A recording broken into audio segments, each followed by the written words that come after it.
Hello everyone, welcome back to another video. Thanks for checking it out. I've got a lot of requests on tracking our income versus our expenses, so today's just going to be a nice boring video with numbers. We're going to kind of go over how we track our expenses here, and then how we track the income and how we can compare those numbers to figure out whether or not we are making or losing money. So we specifically use Numbers. It's on Mac, and it's the equivalent of Excel. You can also use Excel if you're on a Windows computer or Mac, or you could use Google Sheets, and that is free if you have a Google account online, and it kind of does the same thing. It is a spreadsheet software that you can calculate numbers with. So to start out, we track all of our expenses here, and this is a table we made here where we can look back and we can go to, let's say, January, and before we go in there, I guess, you can see these columns line up specifically with each item. And right now we have it set so we can see kind of a little overview of each month's, purchases or the shipping and tax that we spent, or the total that we ended up spending. So you can see for like December the quantity of items we purchased, and this is probably not an extremely important number, but this is, if we bought 8 of this set, 1 of this set, 1 of this set, 4 of this set, or if we bought like drawers, we bought 2 drawers here, we got 5 of these drawers. So this quantity subtotal thing isn't super important, but we like to see it because we can see that in January we had the most expenses, 388. Now that's mostly because a lot of them are single poly bags, and obviously if you get 100 poly bags, it didn't cost you a ton necessarily, but it drives that number up. Shipping and tax obviously is how much we spent on shipping and tax, and this is just something we calculate in so we can keep it separate as opposed to the cost and quantity of the actual item. And then we have this retailer category here so we can see where we got it, if we get it at Kohl's or eBay or Amazon. Of course, we have the purchase date. We're keeping track of all that, so none of, we know when we purchased everything. And of course, the cost field, that's basic. And then this is who purchased it. So if someone purchased it specifically with their money as opposed to the money that the store is making now, and you'll see as we go through the later expenses, a lot of the names start to disappear because we're just purchasing with money that is coming in from the income that we're making from the BrickLink sales. So you can see the total here. This is the total cost, and this is has a function inside of it. It calculates what the cost is, multiplies it by the quantity, and then adds the tax and shipping fee on top of that and gives you the total here. And then this last column just tells us what month it's in case it's a big list and we can't see that it was in December of 2019 there. So this all is totaled up, and then this subtotal field here adds all of these together, and then it gives us the total here. Each of these months has their own little category here and the subtotal, and then we can see that our gross expenses, if we click this, it'll show you that it's totaling up all of these. So this will be for the year of 2020. That this does include 2019, the last month of it, December. That was kind of the purchasing, or the beginning of the purchasing for the BrickLink store, where we began to get pieces and parts before anything was listed on the store and sold. So that's kind of in our 2020 expenses, even though it's almost $2,000. I guess we could categorize as more of a startup cost there. And then what we have here is this profit thing, and this is not necessarily profit because we still have a balance here.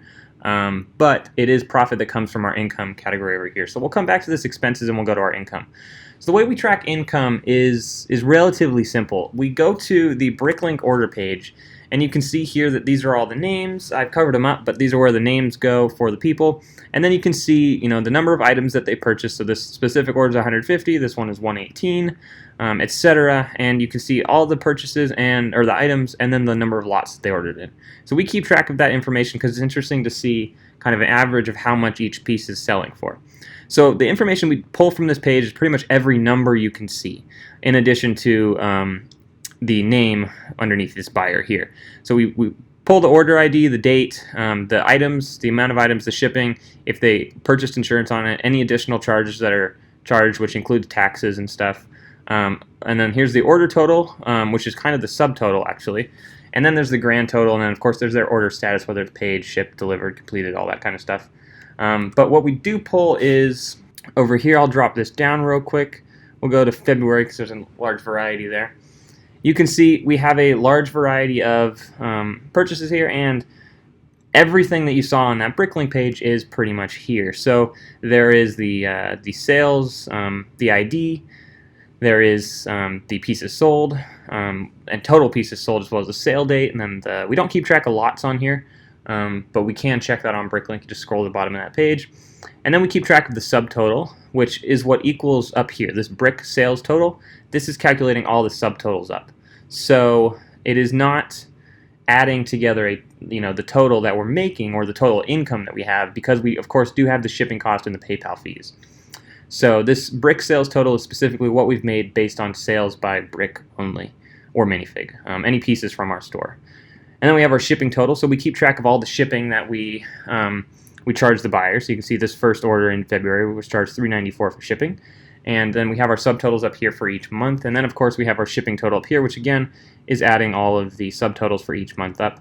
Additional charges, which are our taxes, they are here and here. So these are kind of together in one thing. You can see our totals there as well. And, again, we have a total for additional charges up here. Credit total. So this is a little bit different. So the subtotal here for the total is taking all of these together and adding them, except for the credit. It subtracts the credit, because let's find an order that has some credit. There might not be one here. Here's an order that has credit. So you can see they used a coupon and they got $5.18 off of their order. So we can see that I think 2 people have used coupons, and total coupons that have been redeemed has had a value of $5.84 over the past 2.5 or so months of sales now. And then we calculate we figure out what our exact shipping cost is. So you can see in this case, for this order here, we charged $7.34 and ended up only costing $5.53, and that's because the prices and the weights always vary depending on the packaging that we put it in and stuff. And then we have our PayPal fee, and our shipping fee helps to cover our PayPal fee as well. And then we have our subtotal here, and again, this is just calculating all these numbers together. And then we can see our income total up here. Click that and you'll see it's totaling up all of the subtotals for each month there. And then this income total is what helps to determine this profit over here. So this profit is calculated by taking the income total and subtracting the PayPal fees and our shipping costs.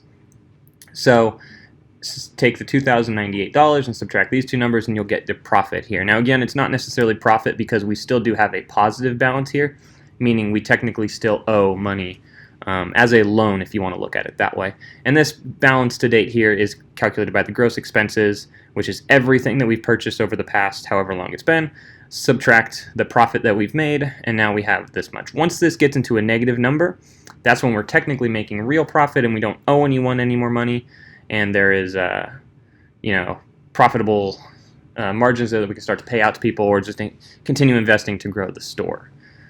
So that's about how we track our expenses and our income. And then we do have this month-to-month summary, which is just as I show in all the videos, kind of our monthly expenses and sales.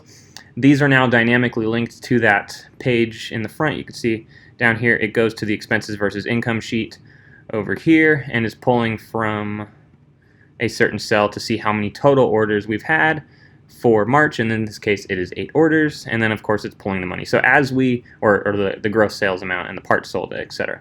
So as we are adding the sales to here, and what we do is we drop this down and then we just go in here and I'll type in the order, date, name, quantity, subtotal, the shipping cost, the tax if there's any, that charge if there's any, if they had any credit to our store, and then what it costs us to ship and the PayPal fee, and then we get our total from that. So overall, it's pretty basic. The key is just, to know or wanting to know if you're making money, you need to be able to keep track of all the expenses, and we've done that at least since December. I've had the store, or I did have the store earlier before that. So technically, I started with 9,000 something pieces in my inventory, and unfortunately, there's no way to go back and figure out exactly how much that is kind of, was invested in the store with that. But other than that, we've kept track of everything since December, which is when we kind of decided to restart and push forward with another store, and hopefully grow a store significantly larger, potentially to 1 million pieces. If you have any questions as to how this works, or if you're confused on anything, or any tips as to what we should be doing that we're missing. Another thing we do plan on doing is, obviously we can see here we spent this much in February of 2020, and we made this much. So we can see that we have a negative, $150-ish, kind of $150 deficit there that we missed that month. But again, we're putting money in to continue growing the store, so that's okay. But I'm going to do something where it either colors it or shows a color probably red if we're negative, or green if we're positive, or yellow if we broke even exactly somehow, or somewhere in the small range or something. But yeah, if you have any questions as to what this is, go ahead and leave them in the comments below, and I'll try to get back to you and explain the best I can as to what we're doing here. If you have any tips as to how we should keep track of this better, please let us know, because this is obviously it's a spreadsheet and it works, but as we continue to grow, this is going to get tedious, and already it has gotten a little bit tedious to type in the numbers and stuff. So we do have a code that we're working on that'll pull the numbers from each order and autofill into a sheet, so that it's a lot less work for us having to manually type everything in. But yeah, if there's any programs out there that you guys know of that help BrickLink sellers to keep track of all their inventory and sales and expenses, and can kind of compare those numbers in one nice program, that would be fantastic. If not, in our case, this program will work, and Excel works, and yeah, Google Sheets will work as well. So thank you guys so much for watching. I hope this video helped some of you, or gave a little insight as to how you could potentially track your expenses and income to see if you're making money. Again, any questions, put them in the comments, and be sure to check back on, what is it? Today's Friday, so be sure to check back on Sunday for one more Q&A video, and I'll try to answer some questions. We've got a few questions this week regarding the store and some sales and stuff. So thanks for watching, and have a good one.